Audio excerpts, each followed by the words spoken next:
आप बताइए हम किस चीज को पत्रकार माने? एक पक्ष दिन भर मोदी की तारीफ दिखाता है और रात में वही प्राइम टाइम में एक तरफ बुराई दिखाई जाती है। तो पत्रकारिता का असली मतलब आज आप बता के जाइए कि सच दिन भर मोदी को दिखाएं। आपका जो हाल है आपको तो जिंदगी भर नहीं बता सकते हम। नहीं सर, हमें पता है ना, पत्रकारिता का मतलब हम भी पढ़े हैं सर। ऐसा है दोस्त, दोनों तरफ का दिखाना चाहिए। वो किस तरह का प्रोग्राम है। अब ऐसा है कि आप ये भी जानते हैं कि मेरा एक बहिष्कार है, ठीक है ना? नहीं, मेरा बहिष्कार है। नहीं नहीं, उससे कोई फर्क नहीं। तो मैं लोकप्रियता के दबाव में अपनी बात थोड़े, ऐसा थोड़ी है कि मैं छोड़ दूंगा कहना। कमाल है।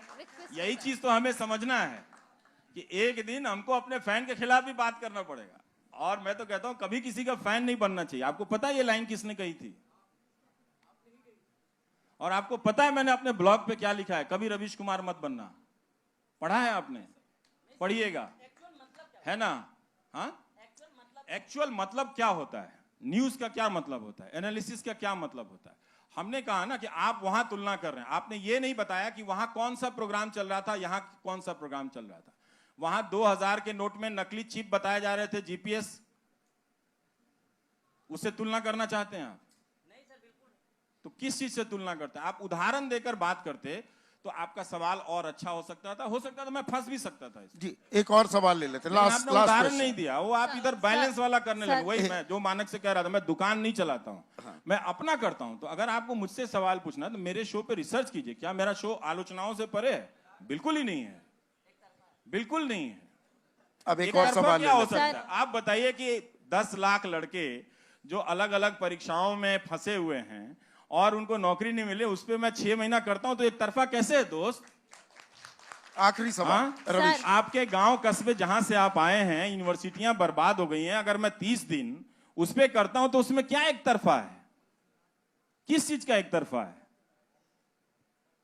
सर एक क्वेश्चन है सर, आपने पार्टीशन की बात की।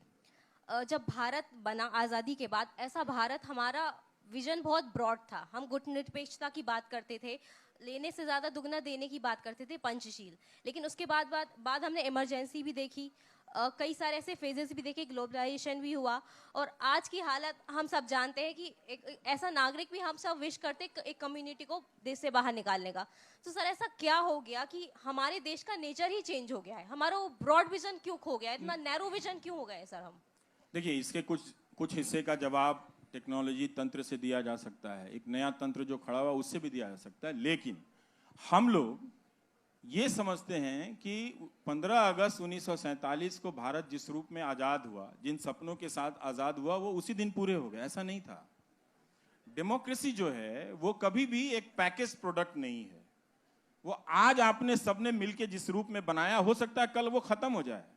तो आपको रोज इसको गढ़ना पड़ता है, कुम्हार की तरह रोज आके उसको मिट्टी चाक पर रखनी पड़ती है और उससे रोज बर्तन बनाना ही पड़ता है, उससे रोज दिया बनाना पड़ता है। तो एक दिन नहीं है। इसलिए है कि हम कभी कभी भटक जाते हैं, भटका दिए जाते हैं, और कई बार हम अपनी जिम्मेदारियों को बहुत लापरवाही से लेते हैं। लापरवाही से कि जनता को देखिए, मतदाता और नागरिक में बहुत फर्क है। आप मतदाता, आप मतदान कर दीजिए आप, लेकिन जैसे ही आप मतदान केंद्र से लौटते हैं आप मतदाता नहीं रह जाते हैं। लेकिन अब उस टेक्नोलॉजी के तंत्र से आपको हमारे जरिए भी एक पॉलिटिकल फोर्स में बदला जा रहा है, दुगनी तिगनी शक्तियों के जरिए। इसलिए आप किसी जर्नलिस्ट को घेर के मारने लगते हैं, और ये अब तो हर तरफ से हो रहा है। इसलिए मैं कह रहा था कि जो सोशल ऑर्डर कोलैप्स किया है, इसमें अब आपको पत्रकार के रूप में परफॉर्म करना बहुत मुश्किल होगा। पहले के दौर में हम जाते थे तो चाहे वो किसकी स्टोरी के खिलाफ लिख रहे हो या नहीं लिख रहे हो, उस आदमी को उससे मतलब नहीं था। मतलब ये था कि हमारे दरवाजे पे पत्रकार आया है तो पानी पिलाता था।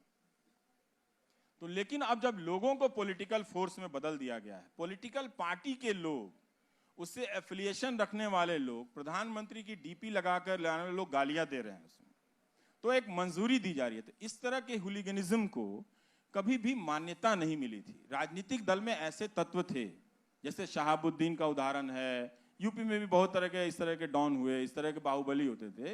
ये एक नए तरह के बाहुबली सिस्टम है जो आपके डेमोक्रेटिक इंस्टिंक्ट को, क्योंकि संभव है ना कि आपको नौकरियां नहीं मिले तो एक दिन आप सड़क पे खड़े हो जाएंगे, तो वो दिन ना आए, इसलिए इसकी तैयारी की जा रही है कि कभी भी वो सवाल आगे आ ही ना पाए। तो बहुत मुश्किल हो गया। तो इसलिए हम सबको उन सपनों को हासिल करने की जरूरत है, उन सपनों में नई बातें जोड़ने की भी जरूरत है और उसके लिए मेहनत करने की जरूरत है। जो मैंने अपनी जिंदगी से सीखा है, पहले मैं सोचता था कि पैदा हो जाने से ही नागरिक हो गए। अब मुझे लगता है कि नागरिक होने के लिए जितनी मेहनत करनी पड़ती है उससे कहीं ज्यादा आसान तो आईआईटी की परीक्षा है। ये बहुत ही टफ काम है, हमने इसे बहुत हल्के में लिया और ये कोई बड़ी बात नहीं है।